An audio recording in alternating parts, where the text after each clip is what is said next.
brought to you by खाता book. इसका technology का लफ्ज तो कम नहीं हो सकता है, लेकिन क्यूआर का हिसाब सिंपल हो सकता है। क्या? कैसे? खाता बुक क्यूआर से मैन, ये सब ऐप से पेमेंट एक्सेप्ट करता है और फुल हिसाब को एक जगह दिखाता है। अरे हिसाब सिंपल हो गया। खाता बुक बिजनेस हुआ इजी मैन। ऐसे कैसे आप उधर खड़ी हो, आप ऐसे थोड़ी। सीए एनआरसी के विरोध में उत्तर प्रदेश की राजधानी लखनऊ में पिछले साल दिसंबर में हिंसक प्रदर्शन हुआ था।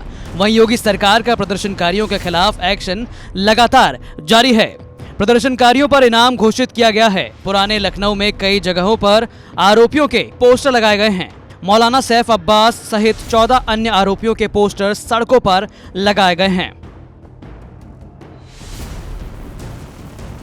वहीं 8 प्रदर्शनकारियों को गैंगस्टर के मुकदमे में वांटेड घोषित किया गया है। आरोपियों के घर के बाहर भी नोटिस लगाया गया है। बता दें कि लखनऊ में 19 दिसंबर को सीए एनआरसी के खिलाफ प्रदर्शन हुआ था। इसमें पुलिस और प्रदर्शनकारियों के बीच हिंसा हुई थी, जिसके बाद लखनऊ पुलिस ने एफआईआर लिखकर कई आरोपियों को गिरफ्तार किया था।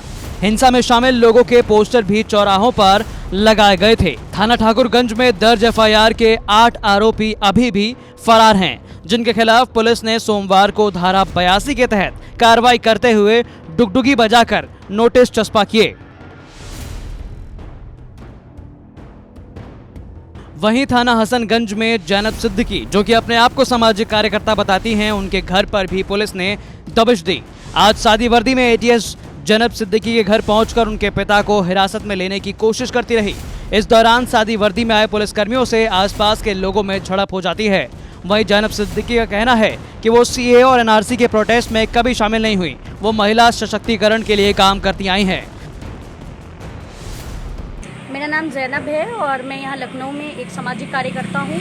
महिलाओं के मुद्दों को लेकर हम काम करते हैं। अचानक 5:30 बजे हमारे घर पे पुलिस आती है। मैं ऑफिस के कार्य से मैं घर के बाहर थी और वो फ़ोटो दिखाते हैं और बोलते कि वो ठाकुरगंज थाने से आए हुए हैं और वो फ़ोटो दिखाते हैं। उसमें कहते हैं कि क्या आपकी बेटी सीए एनआरसी में थी? वो फेसबुक की फ़ोटो थी। तो पिताजी ने कहा कि नहीं भाई, वो तो सीए एनआरसी में नहीं थे हम लोग, मगर ये है कि भाई सामाजिक संगठनों में काम करते हैं तो महिला हिंसा को लेके सारी चीज़ों को लेके हम बातचीत ज़रूर करते हैं, मगर मेरी बेटी का इस तरह से कोई वो नहीं है। फिर वो चली जाते हैं, कहने लगे पूछे पापा नाम है, और इससे पहले किसी चीज़ में किसी उसमें नाम नहीं था हमारा। फिर पापा कहते, फिर 5:30 बजे मैं ऑफिस से जब आती हूँ, मैं फील्ड से घर आती हूँ, तो मेरे पिताजी को जैसे ही नमाज़ पढ़ के आ रहे होते बाहर 4-6 लोग आते हैं। अचानक से गाड़ी रुकती है और उसमें कई पुलिस बिना वर्दी के पुलिस वाले होते हैं। उनसे पूछा जाता है कि भाई आप कहाँ से आए हैं सर, कम से कम हमें बताइए तो कि आप किस लिए आए हैं। तो उन्होंने कहा कि मुझे नहीं पता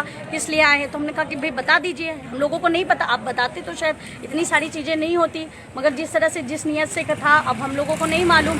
आप मतलब वो कह रहे हैं कि और कुछ नहीं बताया। हमारा बार बार यही सवाल था, सर आप प्लीज़ बताएं, एज ए एक्टिविस्ट हैं हम लोग और हम लोग समाज में कोई उस तरह का काम नहीं कर। मैं महिलाओं के लेके मुद्दों पर लड़ाई करती हूँ, मैं दलितों के मुद्दों पे लड़ाई करते हैं। हमें जो कॉन्स्टिट्यूशनल हमारा राइट है, हम आपसे पूछ सकते हैं सर आप अपना ID कार्ड दिखा दीजिए। तो उसके बाद फिर वो हो गया।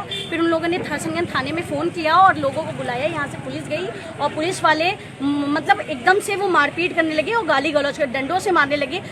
ऐसे कैसे आप उधर खड़ी हो, आप ऐसे थोड़ी।